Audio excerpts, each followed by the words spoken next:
Hi everyone and welcome back to the channel. It's Kai and today I have for you probably my most challenging set to date. I decided to do some portraiture art, something a little bit more realistic than my last portrait that was more on the cartoony, stylized side of things. It's based on one of my absolute favorite TV shows, Arcane, and specifically my favorite character, Mel. It's also inspired by DGEL's new release, the Dry Rose Collection, a gorgeous set of 8 different magnetic polishes. And I saw the colors, I saw the theming, and I immediately thought of Mel. And honestly, I've been dying to do an Arcane set ever since I watched the show when it released. This was definitely a journey filled with lots of failure, frustration, but I think I learned a lot and I did want to share that with you all because I think there's honestly a lot of value that you can take away from failure. So if you like nail art tutorials, if you like nail hauls, please consider subscribing to my channel. I really appreciate everybody who is subscribed, who's here for the journey. You guys make such a wonderful community. But I don't want to make the intro too long because there are quite a few steps in this design that I would like to walk you all through. So without too much more chit chat, let's get to the design. Okay, so here's the design board for my Mel set. It's largely based off of this collection here. This is the Dry Rose set from DGEL. I did receive it from Sweetie Nail Supply as PR, so big shout out to them. I love this collection. It's such gorgeous, like nude reds, golden colors, perfect for fall. I'm so excited to use it. And when I saw it and I saw the kind of like imagery, the theming for the collection, I immediately thought Mel from Arcane. She has very much like a deep golden sort of red purple color palette that I absolutely love. And so I wanted to attempt a realistic portrait. I am being ambitious. My plan is to actually do 2 portraits. I want to start with a portrait representing her original character design from season 1, based on these 2 images here. And then I wanted to do another portrait showing her transition to a mage. And I really love this picture of her with the hood up and the glowing eyes. So that will be for the ring finger.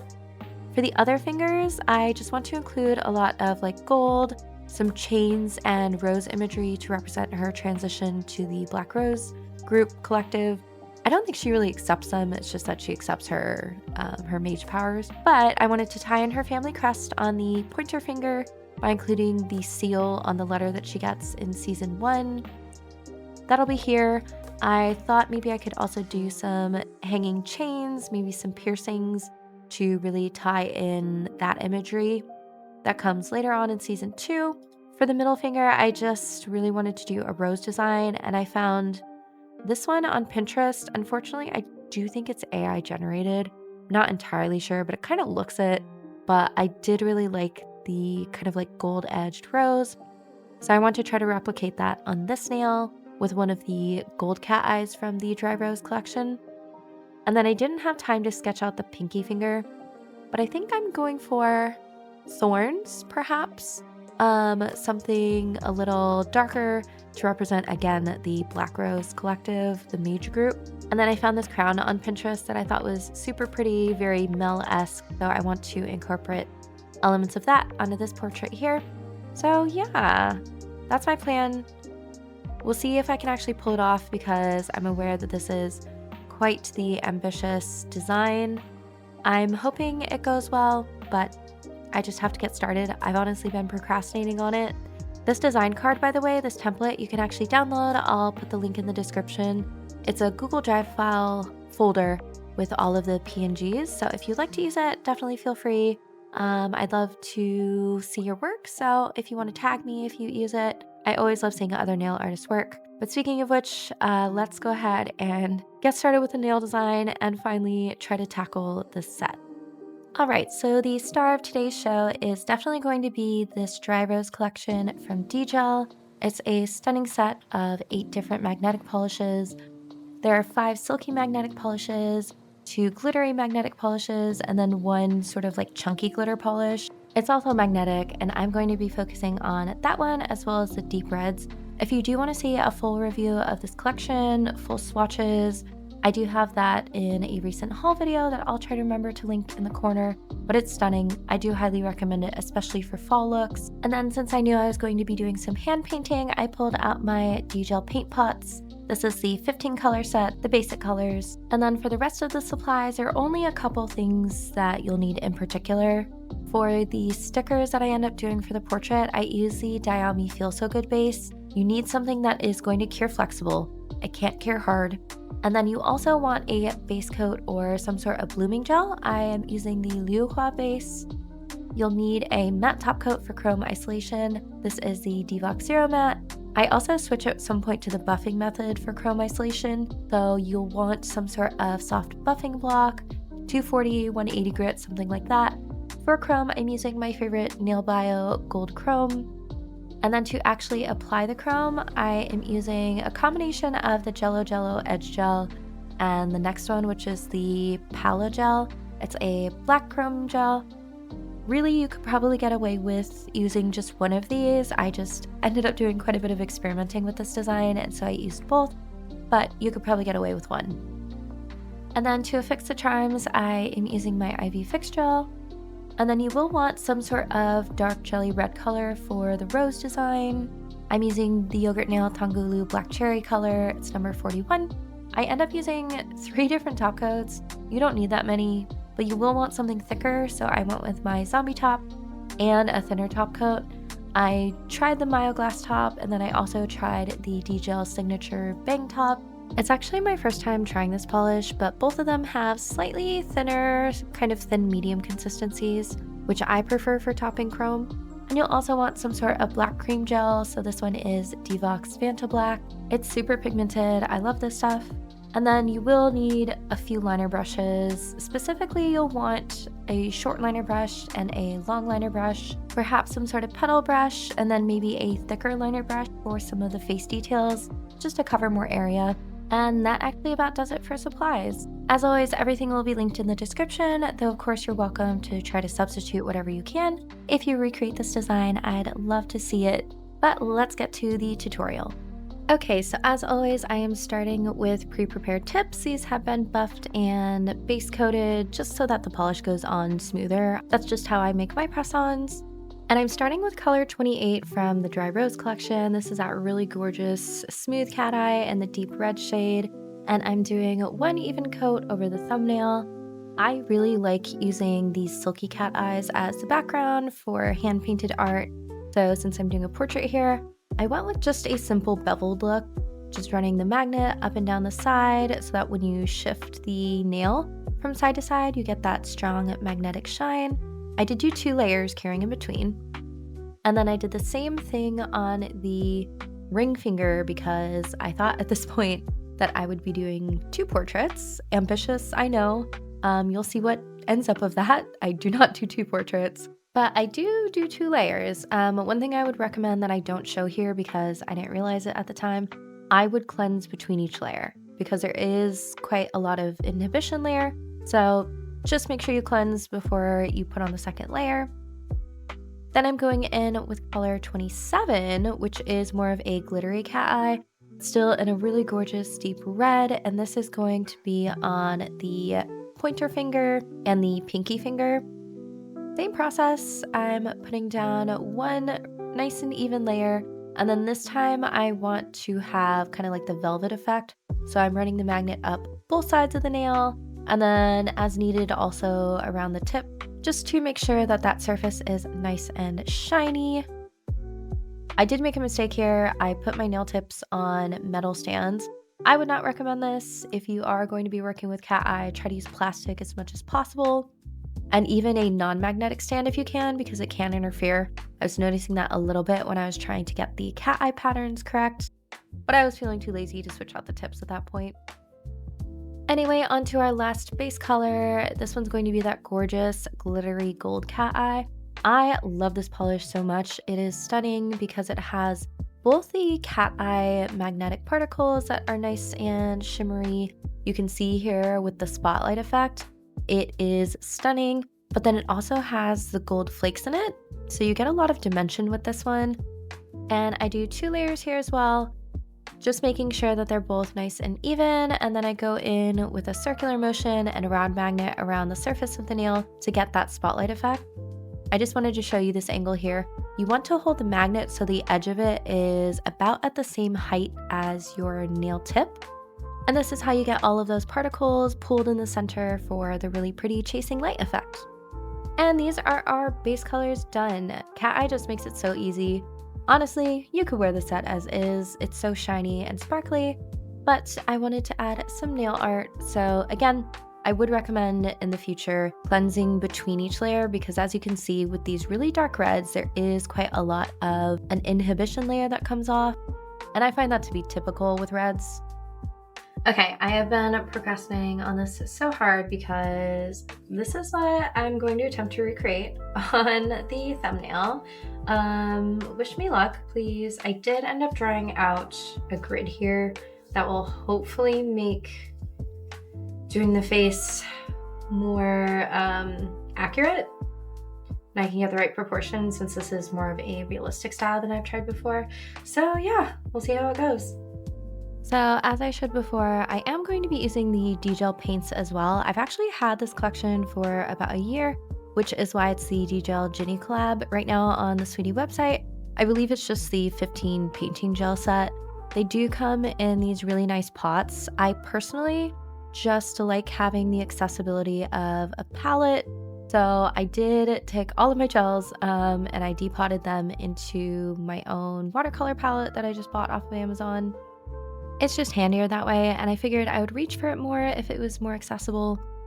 That's just my personal preference, so I took the white and a super small liner brush, and I'm just sketching out the lines that I made on the original drawing on my iPad, hoping that I can replicate the ratios of the face this way. This is something that I used to do in traditional art. I would actually use the grid method.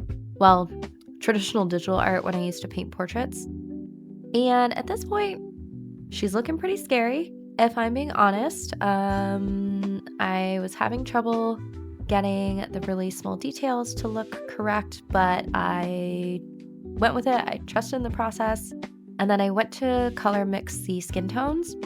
This is actually my first attempt at the portrait, but unfortunately, I actually think I did the best color mixing at this point. The later versions, I could have done better with some of the undertones. But here I'm mixing together some brown, some black, purple, orange, red, just a number of different colors to get a variety of shades and tones.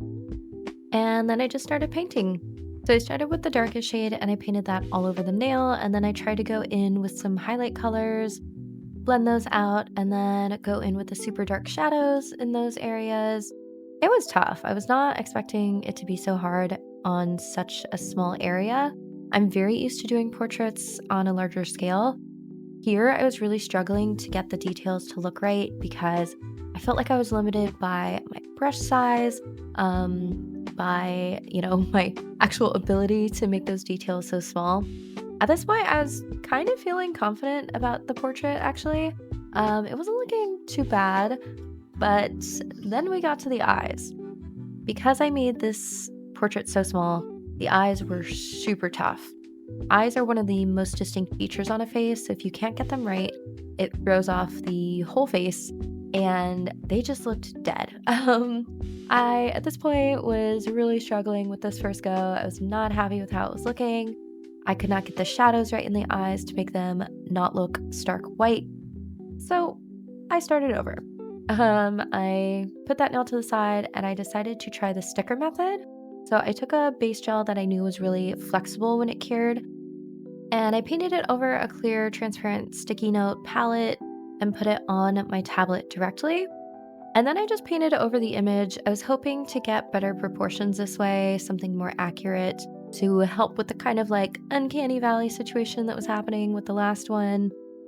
For this one, I actually went in with the darkest shades first, those areas of shadow, just to try to map out the face before going in with the rest of the colors. And then I also started with kind of like the medium tone first. And then again, without curing, I went in with the lighter skin tones and I just tried to kind of blend those together a little bit, do some color blocking where I laid down the paints first in the general areas and then I went in and blended. Now, I did this whole portrait 3.5 times. So this is the second go. Spoiler, I do another version, and then on that other version, I end up painting over almost the whole thing again. So that's why I say 3.5. It was a tedious process. It took me, I think, about 15 hours, maybe 5 for each portrait. And I'll be honest, I got very frustrated at times. I would think that something looked really good, and then I would go in and make one small adjustment, add one teeny tiny detail that changed the whole look because this is such a small area to paint on. But I will say I learned a ton, mainly that if I'm going to do a portrait in the future, I'm probably going to do more of like a close-up shot rather than trying to fit the whole head on one nail because it's too small of an area to get those details, at least with my current skill levels. At this point, I was actually pretty happy with how this was going. If you can see, I took the sticky note and I moved it off of the image just so I could see my reference better. But I was getting kind of tired of focusing on the face, so I filled in the neck, filled in an eye, and then decided to finish that off camera and move on to the next one. This portrait, I had originally planned to do like full realism, but then I decided I was taking on too much, so I just painted the cloak. And my plan was to fill the inside with black and then just do her eyes in gold chrome shining out from the darkness. I thought that would look really cool. And I was pretty happy with how my fabric folds were looking here. So I filled in the center, gave that a nice gear, and then I started peeling off the stickers. And this is where I realized I had made a big mistake. So the base coat that I used was perfectly fine. It was thin and flexible, but I realized at this point that because I had added so many layers of that painting gel, it made it way too stiff to be able to sit flat on the nail. You can see that here, it's got too many wrinkles, too many bumps. So unfortunately, as much as I liked my second version much more than the first, I couldn't use it. I also could not use this painted hood, too big for one. So at this point, I'm like 10 hours in and I'm realizing I only have the base colors done. That was fun. So round 3, I did decide to do the sticker method again, but this time I was just going to outline the basic shapes of the face, and then I'll peel off the sticker, put it on the nail, and then do all of the painting on the nail. So here I'm just outlining those shapes in black, just trying to get kind of a map of the face work on once I transfer it over to the nail. And by this point, I feel like I was more familiar with her face, so it was easier to do. If for some reason you do want to watch me paint a portrait digitally, I actually have speed paints on my old art channel. I'll try to remember to link it below.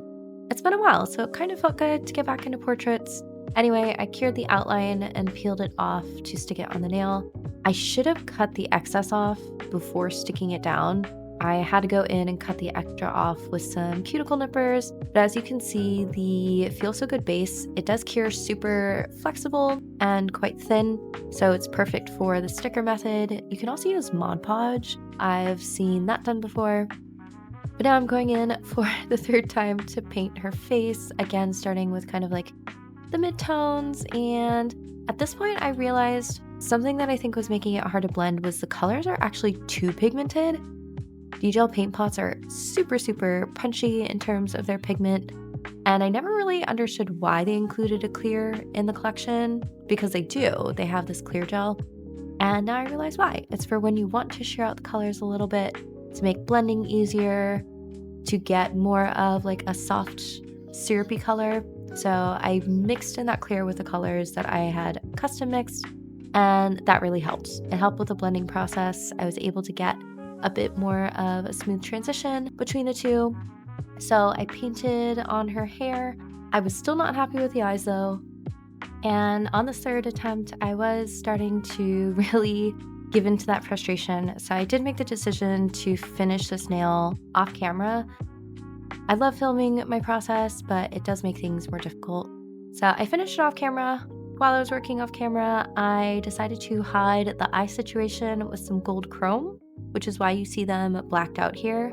So I didn't like my initial attempt at it.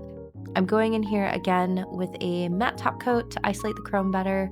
This is the Zero Matte, and then I'm using my Jello Edge Gel, my favorite textured chrome gel. I thought this would be good for the eyes because it is so textured. I make sure I get it in the right area. But then when I added the chrome, I realized it was adding texture to the eyes. It made them look a little strange. So you'll see I end up redoing the eyes once more. But before that, I add the rest of her gold jewelry, her gold freckles. I just love Mel's design so much. It's part of the reason she's one of my favorite characters. And I actually really like how the gold eyes came out because while it's not representative of the character design that I went with for this nail, it is representative of what's to come. Spoiler alert, once she gets her magical powers, her eyes glow when she uses them, so I thought it was appropriate. And then I just added this gold halo crown that I got from Pinterest Inspo. I thought it was fitting. And it helped fill up some of that background space and just kind of like frame the portrait a little bit. Same with this gold V at the bottom. By the way, I forgot to say it, but this is the Nail Bio Gold Chrome Powder. One of my favorites. I'm still on the hunt for like a really bright Oscar yellow gold. I think Bonnie B has one in one of the pressed palettes that might be good. So we'll see. But this is my third go at the chrome eyes. I used a smoother polish, so the finish is more smoothed over, not textured. And then I did go back in and re-outline the eyes just to get the shape right with some black gel. And once that was done, I painted over everything with a thick top coat. This is the Zombie Top. I wanted to use a thicker top coat because I had a lot of texture from all of the different paint strokes, so this just helped even everything out. In fact, I took a little bit of extra and placed it in the center, almost like you would with a gel overlay, like a builder gel, just to give back that nice apex, the nice curved shape. And here is what we are left with. I'm not too mad at it. Okay, so I did just want to interrupt and give you my thoughts on the whole portrait painting process. So this is where we've ended up. She's not perfect. I really wish that I could have captured the eyes, but I realized I was working in too small of a space, like this small area here. It's just not enough to get the color and the right look. It just was making her look all sorts of wrong off. Some of the proportions are still not perfect, like her nose. I think I could have done a little bit better, brought in the crease of her eyes a little bit towards the middle, but overall after the chrome I'm actually fairly happy with it. I'm glad I persevered, and because this is where we started, and oh my gosh, definitely an improvement in the proportions. I would actually say I like the colors in this one better. I think it's just more warm toned her skin, whereas here I think I had a little too bit of a heavy hand with like the tan, the ashy tan. Like she definitely, I think, could do with a little bit more of like this warm toned skin color here. But the proportions on this one are definitely better. So yeah, this one's like embarrassing to show after, I don't know how this one turned out. She looks so dead inside here. It's the eyes, I swear. The eyes are so hard in such a small space. I don't know how people do it. But learning process. So yes, happy I persevered. It's now probably like 15 hours into the set. I have one nail done, so I'm going to alter the design a little bit and try to finish up the rest of them. Okay, so I know originally I had wanted to do the like wax stamp look on this pointer finger, but after spending so much time on that portrait nail, I think I have to scale back and just rely on some charms because I still have a lot of hand-painted details to go. So I'm gonna do some charms that I found that I actually made before with molds. So I actually have this little case here, and I made all of these charms with molds probably 2-3 years ago at this point, honestly. I just like sat down one day and did a bunch of them, and I think I want to use one of these black roses for well, the black rose group. Let's see, maybe one of the big ones. Yeah, okay, like that size. And I also have some gemstones and just some other things that I think I'll use to make like a little cluster and then hang a chain. And that will be that. Okay, so we are finally on to another nail. So I took that trim that I made and I actually filed the back a little bit with a sanding band just to make it curved so I could stick it onto the nail and have it sit a bit more flush. I glued it on with the Jinbei IV Fix Gel in the tube, and then before curing that, I just added a couple little extra decorations to create a tiny little cluster on this nail, some red rhinestones, well, just one, and then a couple of matching colored caviar beads.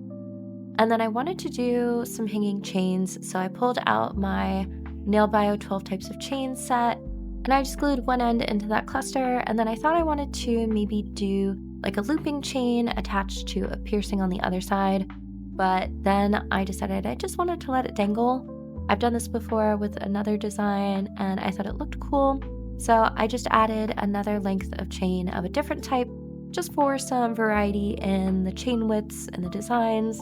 Cured that into place, and then cut the chains to length. I do really like this set of chains from Doughy, from Nail Bio.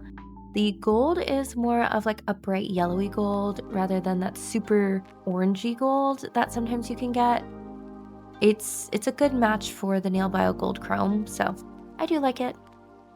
And this section is actually filmed at the end of the design, but I wanted to include it here for continuity. So I decided last minute that this nail felt a little bare, a little empty, so I did go in and just add some gold swirls. These swirls are meant to represent the visual effect of Mel's magical powers when she uses them. So I just wanted them to look very organic, very natural, even a little bit messy. I just wanted something to fill up that space, and I thought this was fitting for her character. At this point, I'm really just throwing every kind of like design element I can think of that has to do with her at this nail set. But I am happy with how it turned out. I do think it added a little bit of extra something. And now we're on to the middle finger. This is where I wanted to really pull in the rose element. So I'm doing some more isolated chrome this time because I knew the design was more complicated and I might have to erase it a couple times, wipe off the nail. I went with the buffing method, so I painted on a layer of top coat, fully cured it, and then buffed the surface with a 180 grit file. Actually, I think this is 240. It's like a 180 and 240 buffer. And then I made sure to get rid of any extra dust with an alcohol wipe. And then I'm using my long liner brush, one of my favorites, and that DGEL paint in black, just to sketch out the rose on the nail first. I'm using this image here as a reference, which I do think is really pretty. Unfortunately, I have a sneaking suspicion that it might be AI, which I don't love, but I just found it on Pinterest.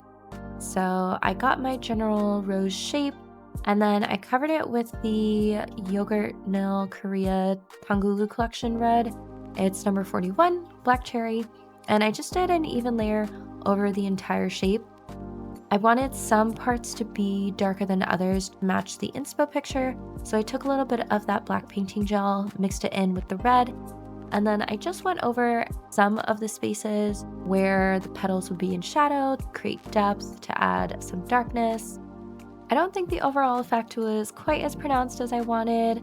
I think my initial layer of red was a little bit too thick. If I did this again, I would have gone with a lighter layer, just so you could really see the contrast between the shadowy areas and the highlights. So I gave that a nice full cure in my lamp, cleansed it, and then I realized I painted over my matte surface. So I had to repeat that process from before, top coating, buffing, and then I could go in with my Jello Edge Gel to outline those areas where I had painted black before.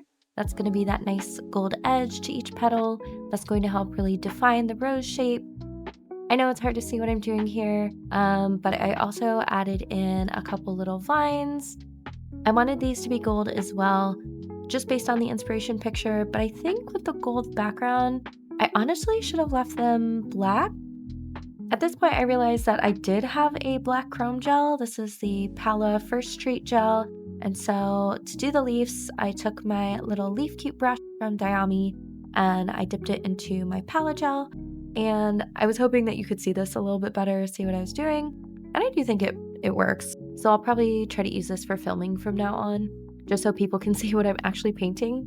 But I applied the chrome and then did a little bit of cleanup with just an extra ombre sponge. And that's the final look for this nail. Onto the ring finger, more isolated chrome. Who would have guessed at this point? So I'm doing that same buffing method. I top coated the nail, cured it, cleansed it, and then went in with that buffing block and really made sure there was no shine to the surface. And I'm using that black palette gel just to paint on the chains from this specific scene.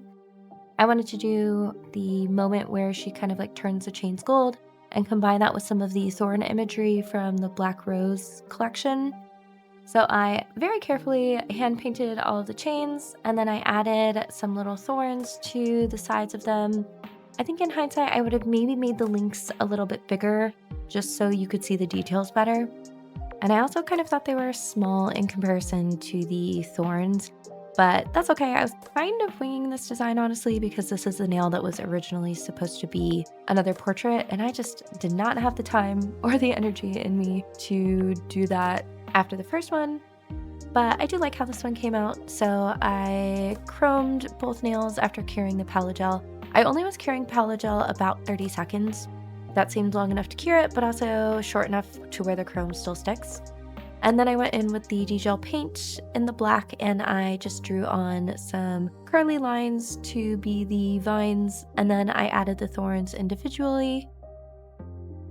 One thing I will warn about the palette gel is once you wipe off any sort of chrome with alcohol, it doesn't seem to have the same adhering power. So here on this design, I had to wipe off an area where I didn't like the vines, and it wasn't chroming over very well after I tried to reapply the chrome. So with palette gel, I would just make sure you apply the chrome once and leave it. To protect it before going into the next step, I did just paint over the chains with some top coat, cured it, and now I'm going in to create kind of like a reverse aura. So I'm taking a mushroom sponge by Diami. I love the round sponges, and I'm just tapping it into a bit of that black DGEL paint. And then I'm going around the edge of the nail. So instead of doing the center, I'm going around the edge to darken it up. And I thought this would help give the vibes of like that other dimension, the other realm that the Black Rose can access. I don't really know if it's all of the Black Rose or if it's just the one character. I don't actually play League of Legends. I have tried it. I'm not good. Definitely more of a Smite player when I was playing that kind of game. But I do really like the world of Arcane and the lore. I'm just not super familiar with the games version of the lore. But yeah, I did a couple layers of that curing in between, and then I topped it with the DGEL signature top. This is my first time using it. I figured since I'm using the other paints from DGEL, I might as well go with the system. It's nice. It's a thin consistency top coat. I'll have to do more testing though. And then for the last nail, I am doing a smoky sort of marbled look for the base. I don't actually have a marbling gel, so I'm just laying down a layer of base coat, and then without curing, going in with some black gel over top. I personally find that base gel works for some simple marble designs, kind of like a blooming gel. I do think the Liu Hua one that I used was maybe a little bit too thin because the polish spread pretty quickly, but it gave me the effect I was looking for. So I went ahead and top coated it, just with a thin top coat since there wasn't much texture here. And then I buffed the surface after fully curing because I am going in with a little bit more isolated chrome. This time I wanted to do the House Medarda symbol. This is what I originally wanted to make a wax seal out of and ended up scrapping, but I still wanted to include it here, kind of like as a testament to her family and her internal struggle over it. As I mentioned, she's just one of my favorite characters in the show. I really like the way that her character developed, especially in season 2. I never got the hate. I know some people really didn't like her at the start, thought that she was shady, but I actually happen to think she's a really good example of like an ambitious female character done well. So yeah, I am a big fan. And here I'm just painting on the symbol with that palette gel. Even though this does have a black base, it is semi-transparent. It does have a little bit of sheerness to it, which is good. You need that for it to cure properly all the way through. Even so, I still don't want to use a super thick layer. I probably had maybe a millimeter of thickness here, And then on the places where I wanted it to be a little bit more raised, I just went in with a second layer after fully curing and chroming the first, and that worked well enough. Then I got a little bit of extra definition on that 4-pointed star in the middle. And after cleanup, I decided to do some piercings. So I pulled out this. It's actually a new drill for me. It was kindly gifted by Sweetie Nail Supply. It is a soft gel drill. Now this is professional grade, so it is on the pricier side compared to some other drills that I've tried. It does have a nice design. It has a knob to adjust the speed, a button on the side that you click once to start and stop, and twice to change the direction. And it is rechargeable, so you don't have to have it always plugged in. But I will say, it definitely is the quietest, and it's the most smooth experience that I've ever had with a drill. Like, it genuinely impressed me. I actually had to show my boyfriend when I got it just how little you could feel the vibration when you're holding the unit. It is heavier, so it's a decent bit heavier than other drills that I've tried. Again, I think you sacrifice some smoothness for some weight and vice versa, but I really enjoyed using it. I do want to do more testing, but those are just my initial thoughts. After drilling the holes, I went in with the top coat and coated the whole nail. If the top coat covers the holes and kind of like pools in the center, you can just take a clean brush, a liner brush, and just poke through the center and make sure that you're not going to cover up those holes that you just drilled. And then I gave it a full cure before adding my jump rings. I just wanted to add these to kind of tie in some more chain elements, add something else dangly to match this nail here, the pointer finger, and it is finally time to top coat everything. So I went in with a good healthy layer of top coat over all of the nails, and somehow I have survived this design.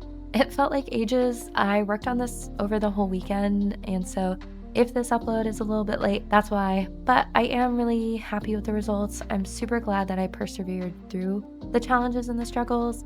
At one point, I almost did give up entirely on the portrait idea. I thought, you know what, this is too much work. I'm not happy with any of the results. That was when I was finished with the third attempt. But I went to sleep, took a little break, and I came back the next day and thought, I'm going to set a time limit. I'm going to give myself 2 more hours to see if I can fix this. And that 2 hours did turn into like 3 or 4. But at the end of the day, I am actually quite proud of what I achieved. So yeah, I wanted to make sure to include some of the mistakes in this video because a lot of the time you guys see the polished product and not necessarily the journey behind it. So I hope you enjoyed seeing a little bit more of that part. Let me know down in the comments if you've seen Arcane, who is your favorite character.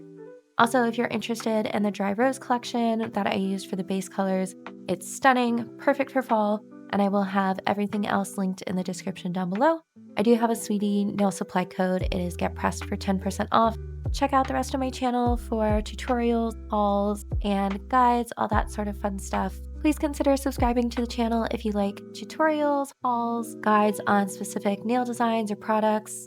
I do really appreciate everybody who is here watching. I also have a Discord for my community if you're looking for help with anything nail related, but I think that's enough for me. Thank you again for being here. I hope you all are having a wonderful day wherever you are, and I will see you all for the next one. Bye.